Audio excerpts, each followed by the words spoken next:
Hello YouTube, hello everyone, welcome back to the channel. I'm so glad you tuned in. Today it's a special day. I'm so happy because as you can see, we are going to finish the work we started on the brakes. So I have all the parts with me and I'm at the garage.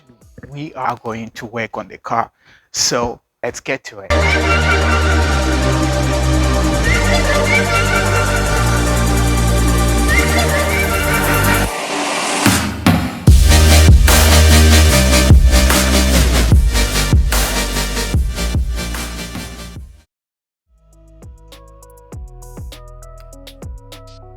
In the previous episode, we worked on installing the front brakes. Everything went so well up until we get to the place to install the back, but we ran into an issue.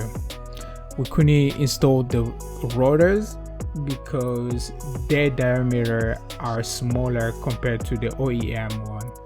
So our next step was to reach out the supplier and let them know about the issue. They understood, they sent the replacement parts, and I fitted the replacement parts on the new rotor.